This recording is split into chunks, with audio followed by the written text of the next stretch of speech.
James blinked a couple of times as he looked back into the mechanical eye that was staring so intensely at him. HFY looked at him determinedly.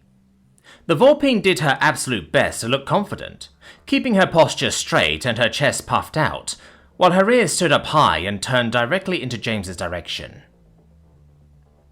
Although James couldn't help but notice that they also twitched slightly from the cyborg stress as a singular little flaw in her tough facade.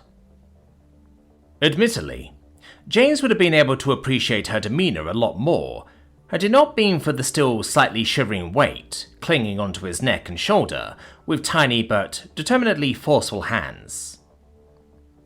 Realising that he was also staring quite intensely at this point, and that his stare may have been a slight bit more intimidating than that of the much smaller Deathworlder was to him, James quickly cleared his throat and blinked a couple of times, before mildly shaking out his head in order to readjust to the situation. "You want to, he began to say, and pulled his gaze off the lecture set for a moment, using that time to allow his eyes to wander across the other people in the room. At least those that were not currently climbing him. Conglort sat straight into his left when turned towards the inside of the room, lying along the wall. Of all the people around, the Licitor had by far the most relaxed aura. His eyes were casually observing the participants of the conversation, one at a time. Morgoth had used his massive digging claws, which usually covered his chest like a shield, to slowly crawl closer in James's direction. Presumably, the conversational volume between human and Laxaset had been a bit too quiet for the Colossus. The scales covering his body clattered slightly, and at this point his head was tilted so far down that James could actually see the large third eye on the back of the classifier's head. It was black as the night, and a thick, transparent cap covering it glistened gently in the room's light. Lastly, Levexar had slowly moved up to HFY, presumably to more actively have her back. His posture was quite similar to that of his friend, although while HFY was usually the meeker one of the two, this time it seemed a bit like it was costing the slightly larger Vulpine a good bit more willpower to keep up this tough facade. Not really ideal, considering he would presumably be the one trying to become councilman here. Once he had taken everything in, James finally continued with his question. "To meet Azalon, do you?"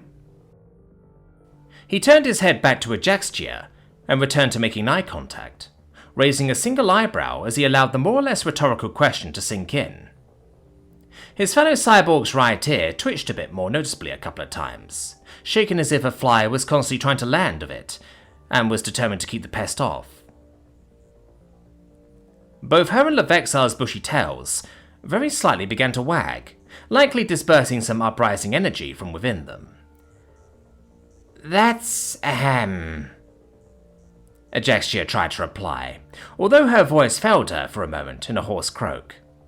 With a quick clear of her throat, she hastily recovered and turned her head to the side as it was her only possibility to look away for a second.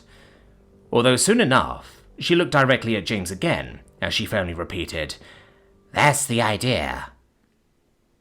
Apparently, feeling like she had taken over enough of doing the talking by now, Levexar then took a step forwards and gently put a hand on HFY's shoulder as he pushed himself past her, encouraging her to stand back while he took over the conversation. "Indeed, that's the idea," he repeated what she had already said, while looking at James's face with his stiff green eyes. He then cleared his throat as well, though in this case it sounded less like a necessity and more like a way to buy just a little bit of time while he thought. Although as the time he bought with it turned out to not quite be enough to plan what he was trying to plan out here, the Vulpine's posture cracked slightly as he left his shoulders hanging and pulled his chest back a slight bit while letting out a sigh. With the aura of professionality broken, Levexar's gaze soon turned into a more honest one as the expression on the tiny predator's face softened a bit. With a gentle groan, he then seemed to finally make up his mind as he said, "I know we were kind of joking about it yesterday, but look, we have to be realistic. And the way I see it, people like us, we have three options in this election, since obviously the established parties have already made it quite clear in the past where their priorities lie." James raised his eyebrows slightly more as he listened. Then he glanced around at the room again, while he gave a slight as a reply. "Three options, huh?" he mumbled, thinking that over, while his eyes wandered over the room's yellow walls, not looking at anyone in particular. "I can think of a good few more, to be honest."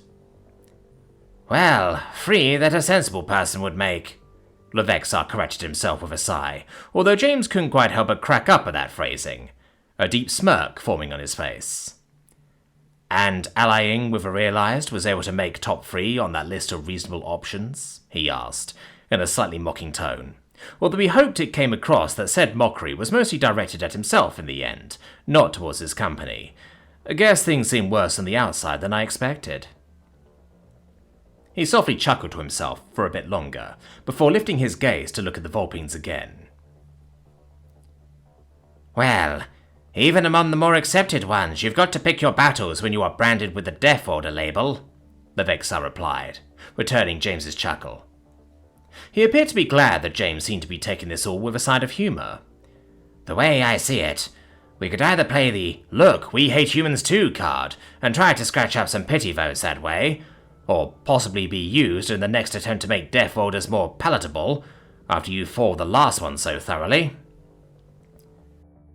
"Which is something that we all quite quickly agreed on is out of the question," Ajextia quickly chimed in, with the rim around her mechanical eye shining slightly, with a sheen of reflected light, as she made a dash forwards, though she seemingly didn't dare push herself entirely past Levexar.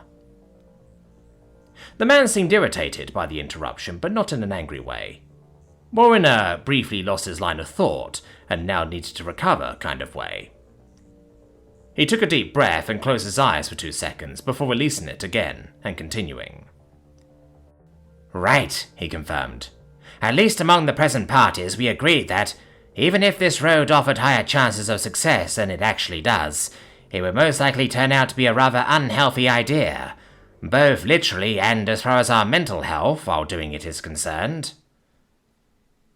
James nodded along with that, pressing his lips together to keep his smirk at bay. "Fair," he commented briefly.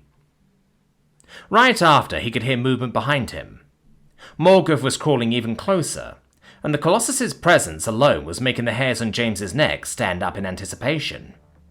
He could feel the heat radiate off the massive Deathworlder at this distance, and although he was certainly not truly afraid of the man, his body had an instinctual reaction to such a powerful creature in such close proximity to him. Especially considering that the large claws the giant used to inch himself forwards right now, alone, were both larger than James himself.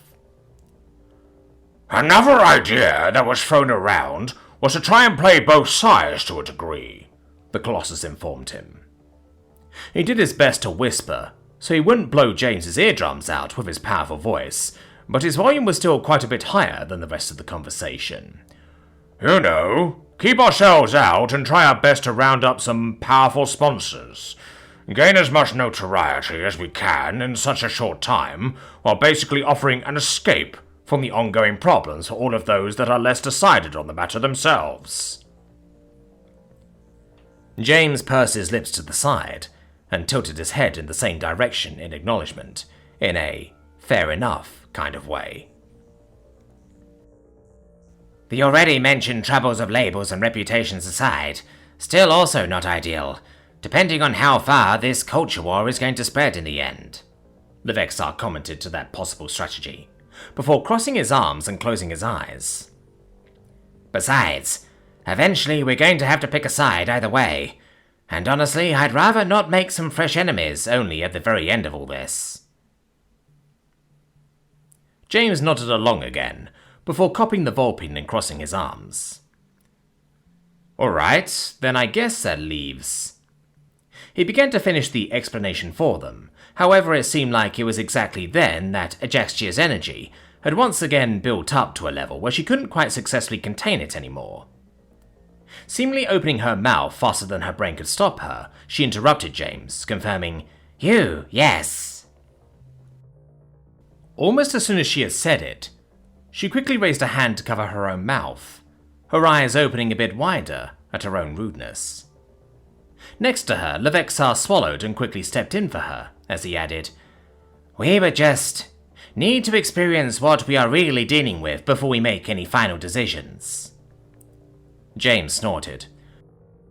"Once again, fair enough," he said, and tilted his head in acknowledgement once more, before reaching into his pocket. After he had pulled his phone out, he presented it to everyone, and weighed it in his hand for a second. "All right, you've convinced me," he said with some happiness in his voice. "I'll call her." While he briefly searched for his phone's contacts, he glanced up onto his shoulder for a second. Delaying actually making the call for a moment longer, he asked, "So, if I may ask, what is your role in all of this then?" he inquired, while looking into Losarana's slightly glowing eyes. "You're not a Deathworlder. You're even a primate. You wouldn't have any trouble fitting in with the usual crowd if votes are what you want." Losarana pulled his head back in slight surprise, and James could feel the man's small hands tightening on his neck and shoulder for a moment, as he adjusted to being addressed. "Oh, I'm not, the lemur began to say, while he was still slightly overwhelmed, but thankfully he soon began to recover. With quick readjustments, he changed his posture on James's shoulder into a more upright sitting one, even letting go of James with two of his arms, although he compensated for that by securely wrapping his long tail around James's bicep to steady himself. "I came by to possibly see you. I wanted to discuss some things of possible interest in private with you before the whole conference would reach its end. Especially now that, the election has started and all that. But when I arrived, I was told you were sleeping and not to be disturbed under any non-emergent circumstances. I had already resigned myself to coming back later when your big friend caught up to me." Surprised, James looked over at Conglorch. If he was being entirely honest, he had not expected a small, meek being like the Pixameria to even register for Conglorch, so he really wondered what had even caused the interaction to begin. "I offer that he could wait for you together with the rest of us, if his schedule allowed for it," Conglorch explained, his voice deep and raspy as it came out from in between his dagger-like teeth. He agreed. James decided to suppress his impulse to loudly ask him why he did that in front of everybody else, instead simply accepting the explanation for the time being. "That is quite the formidable comrade you have there, brother in name," Morgoth chimed in playfully and nudged James's back with his arm, although his nudge turned into a bit more of a shove when the difference in strength and size was not taken into consideration. "Splendid for conversation and wrangling, all together." James smirked with only the corner of his lips. "He is," he confirmed, although he wondered a bit just what Conglorch had done exactly to put all of this here into motion. However, having stalled for enough time, he pressed down the call button while mulling all that over quietly. As was typical for a Azalon, at least whenever someone wasn't actively trying to sabotage her, the phone barely rang a single time before the realized picked up. "Ambassador, how may I help you?" she asked him. Although her voice was as generally emotionless as it always tended to be, James felt like he was slowly starting to get the hang of reading a certain level of excitement out of it whenever it was there. "Congratulations to the candidacy, by the way." "Hello, Azalon," James greeted back. "How are you? Well, I hope. A quick question before we begin. Would you mind if I put this call onto loudspeaker? There are some people with me that would like to have a conversation with you." There was a brief pause. "A conversation? With me?" Azalon asked, sounding genuinely surprised, at least to a degree. James nodded, even though she obviously couldn't see it, so the gesture was more for himself. "Indeed. They are deciding on whether they are going to support you and I in the upcoming election, and for that they would like to get a more personal picture of you, rather than just going by what I can and am willing to tell them. This is likely going to happen quite often from now on." Another brief pause. "This is admittedly new, but you're right. I wanted this. I wanted people to listen. So yes, please, put me through the speaker," Azalon then confirmed. With a smile, James pressed the button to activate speakerphone mode, and readjusted his hand so the speaker would no longer be directly next to his ear. "All right," he then said. "With me here I have Losarana Mjor, Ajaxtia of the lower Norchtaka family, Levexa of the higher Mictmeria family, and Morgov Strentane, shepherd of the Strentane Caverns 8 through 14? He said that last part rather unsurely, and glanced over at Morgov for confirmation on whether or not his memory was reliable here. 8 through 17, Morgov corrected quickly with a bow of his head. 8 through 17, James repeated, correcting his previous statement. And Konglorch is also here. Some of them wish to throw their hats in the ring of election as well, and they are contemplating the best strategies for their campaigns. James then lifted his gaze to look around the room, glancing at everyone's expressions. There was still a certain nervousness and tension there, but everyone at least appeared to be carefully optimistic. Still, he could also feel Losarana on his shoulder tense up once again. "Everyone," he said, and made eye contact with every one of them, at least once and a quick look around before he continued. "This is, well, at least the voice of Azalon, one of our allies from Dunama. She is a caretaker of orphaned or otherwise needful children, the second in command of Dunama's second largest Komatopeno, a master in all things computer, and she also happens to be one of the first peaceful, fully realized artificial sapients that the galaxy has ever known." "It is a pleasure and an honor to, well, I would say meet you all, but things are a bit complicated when you barely feature on the same plane of existence. For you, this is just a phone call, but for me, this is no less a formal meeting than what I had with everyone else." Her words were acknowledged with seemingly mixed feelings, judging by the expressions of everyone in the room. One after another, the current company then took turns to more formally introduce themselves again, with a few more titles or achievements that they had under their belt, much like the way James had introduced Azalon. "I have taken the liberty to run your names through some search engines to get a better picture of you," Azalon informed, shortly after Morgov had finished his own introduction, a lot of which had consisted of his familial and personal ties to other people or organizations. "You all seem like extraordinarily pleasant company, and I thank you very much for considering to support James and I in our efforts to hopefully make the galaxy a more welcoming place for not just the likes of me. As most of you are Deathworlders, and some are even more than that, I believe it would be right to assume that many of you can testify firsthand that a lot of work can still be done on that front." Ajaxia's ears twitched slightly before their tits began to hang down. Quickly she averted her gaze for a moment and rubbed along her organic eye before placing 2 fingers on the rim around the artificial one. Levexa also reached a hand up with his fingers, gliding along the long scars that Shida had left around his neck area once upon a time. Morgov's and Losarana's reactions were less obvious, although it didn't seem like they were going to disagree with Azalon's assessment. Though, after a moment, Morgov let out a low chuckle, followed right away by a deep sigh and exhale that sounded somewhere between awkward and amused. "I am not used to feeling this small," the Colossus admitted, and rubbed the scaly surface of his head with one of his massive hands. "I can't even quite describe why. You are just a voice after all, and not even a particularly loud one. It may just be the knowledge of what you are behind that, but it feels a bit overwhelming." Noticing a pause, as Azalon seemingly didn't quite know how to react to such a sudden confession, James quickly jumped in to keep the mood on the light side. "Right?"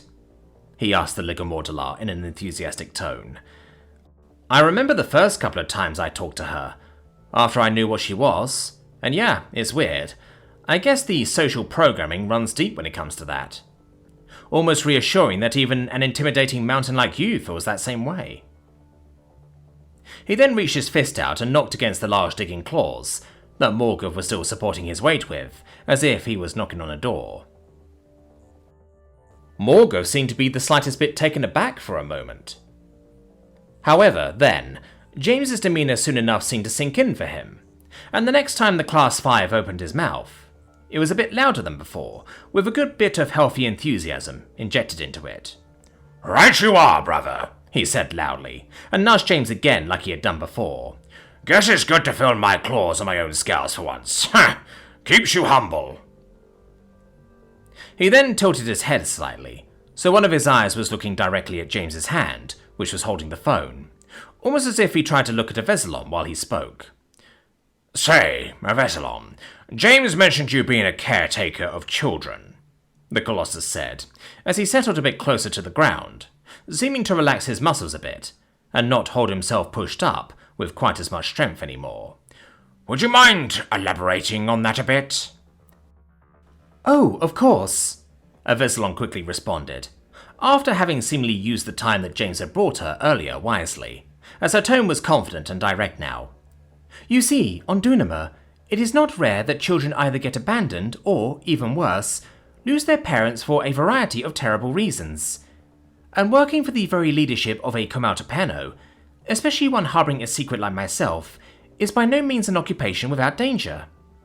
When I started working more closely with Zishadi, I saw many children of our workers go unsupervised for long amounts of time, and sometimes, when our workers suffered a bad fate, I saw the children being brought off to one of Dunama's many orphanages, which are much less than the very helpful facilities and organisations you may be used to from your own homeworlds, depending on the circumstances.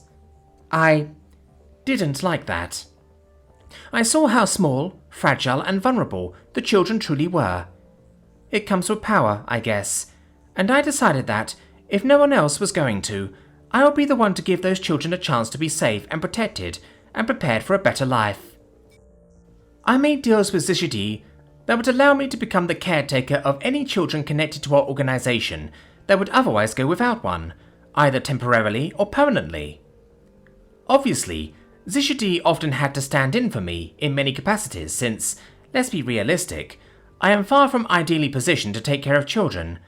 But still, I always organised everything they needed for them and was there for them to confide in if they needed it, as long as they needed it." She paused for a long moment, as if she was done talking. However, before anyone else could pick up the word, she did speak up once more. "Speaking of which, Ambassador, I am happy to tell you that Sophia's recovery is proceeding well, at least according to the circumstances. With our local methods, she would most likely suffer some hearing loss for the rest of her life. However, every one of the human medical practitioners that has taken a look at her condition is convinced that your people should be able to bring her back to 100%, as long as she agrees to the procedures." James smiled, a warm feeling spreading in his chest as he heard that. "I am very glad to hear that," he replied. Then, after a very brief moment of thought, he added, "I really am looking forward to seeing her again, even if it is going to be a bit before my schedule will once again allow for something like that." "Trust me," Azalon responded to that, with a vague hint of amusement in her voice. "She is very much looking forward to it as well. She always enjoys Sheeta's calls a lot, brief and interspersed as they may be." James exhaled through his nose. "Glad to hear that too," he noted. Morgoth seemed to have used the time during the brief interruption in the ongoing conversation to truly process and mull over what Azalon had said. Ultimately, it seemed like it had pleased him a good bit. "The weak should lean on the strong," he said quietly, seeming to mostly be talking to himself. "Especially the weakest on the strongest." He then nodded firmly with a loud grunt. "Right you are," the Colossus announced, in a boisterous exclamation that was soon enough followed by a barking laughter. "Right indeed. Good on you for taking care of those little ones. You have my respect." On his shoulder, James could feel Losarana crawl back a slight bit, seemingly startled by the sudden barking laugh and raise in volume. Meanwhile, Azalon happily replied to Morgoth's exclamation. "Well, thank you very much. That means a lot to me. It's not often I get the chance to talk about it, but I take great pride in my children," she explained, and it sounded very genuine. "As you should be," Morgoth agreed, his energy high. Meanwhile, Levexar had also taken a step closer, and his eyes were as transfixed onto the phone as Morgus had been. "I have a question as well, if you would allow it," he said, once Morgus' enthusiastic laughter had died down again. "You mentioned you were the second in command of a Comotapano, and just reinforced that you work closely with its leader. Could you maybe elaborate a bit on what your role and work within the organization entails? Only as far as you are at liberty to discuss, of course." "Oh, that is not a problem at all," Azalon replied swiftly. "I function both as the administration executive and, uniquely, also manage and quite literally make up large parts of the Comotapano systems and networks. I handle communication between different departments and branches, sort and order streams of data and storage, and I keep a close eye on our product and revenue streams. Additionally, I also handle a lot of organizing when it comes to the work schedules and the granting of vacation days to our workers." Levexar blinked a couple of times as he took all that in.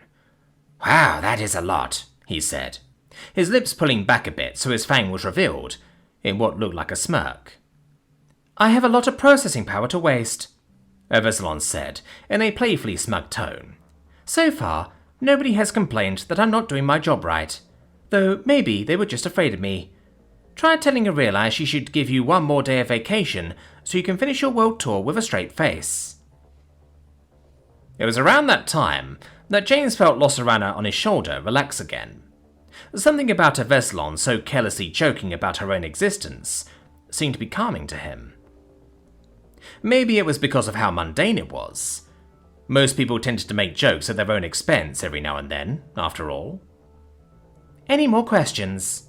Azalon soon asked politely, although there was a hint of something almost giddy in her voice. "I will be happy to answer any questions I can for you." After a good while of conversation that saw many questions answered, many jokes made, and many anecdotes retold, the meeting began to slowly draw to a close, as everyone had to remind themselves that they still had other duties today than sitting together in this room and talking to what would have not too long ago been nothing short of a cosmic horror to many of them. "Remember to tell your children that, should they ever need help, Morgoth Strentane is but a call away," the giant Ligomortalar announced, as they had decided it was time to hang up the call. "And please, think about the suggestions I made, if it is not too much trouble. Some of the processing power you have to waste could legitimately help us revolutionize some fields," Levexar added onto that. Will do. Azalon's voice came out of the speaker. "I don't forget so easily, you know." While Levexar and Morgoth chuckled at her reply, Azalon then turned her words towards the other people in the room. "Losarana, feel free to contact me again if you have any trouble with any part of the formatting tips I gave you. It should raise the efficiency of your systems by at least 30%, given what you've described to me." She first addressed the Pixameria, who had by now climbed off James's shoulder, and was casually sitting on the ground not far from the human's leg. "I'll keep it in mind," Losarana replied with a slightly awkward chuckle, "though I think I might not tell my mother yet just where exactly I got that tip from. Scout out her thoughts on the matter first and all that." "That might be wise," Azalon said after a moment of thought. Then she quickly continued in a happier tone, as she addressed someone else. "And Ajaxia, dear, keep up your good work. Not a single person in the world has any reason to care what eyes you see through as you do it, alright? So keep it well maintained, as you've been doing, so it can keep up its good work for you in the future as well. Take it from one machine speaking for another. We very much enjoy being useful." Ajaxia nodded, and her yellow mechanical eye gleamed mildly in the room's light. "Thank you, Azalon," she said. "It was very nice to meet you." "And you as well," Azalon replied. "Goodbye, everyone, and I wish you the best of success for the election. I hope we will speak again soon." "I'm sure you will," James confirmed with a smile, as he brought his finger over the hang-up button. "Thank you for your time, Azalon. Goodbye." "Goodbye," it echoed, as a general chorus, as everyone made sure to get it out before James brought his finger down onto the button. Almost immediately after, Levexa and Ajaxia jumped slightly, after they had looked at their assistants. Crud, we really have to go, Levexa announced, as his tower began to wag from stress. Morgoth, get ready. We have to move if we don't want to be late. While Morgoth and Conglorch both started to get to their feet, although Morgoth still had to keep his head low so it wouldn't scrape along the ceiling, Ajaxia came up to James and Losarana. Thank you for attending, she said with both politeness and haste. Sorry to make this so rash, but we really have to get going, so if you could just... James raised his arm to indicate that it was all right. I get it, he said, and began to make his way to the door with his hands in his pockets. Looking down, he saw that Losarana was following him closely. Thank you for having us, and thank you for your cooperation. Any time, Ambassador, Ajaxia said with a bow, before turning and hurrying to join up with Morgoth and Levexa, the latter of which called after James for a moment, before the human could fully climb out of the hatch. Holdwyn, before you go, would you maybe like to give a short speech before the end of the conference of Deathworlders?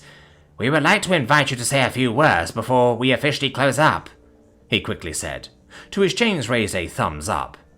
Sure, just contact me about it later, alright? He replied, before leaving the room completely. Bye!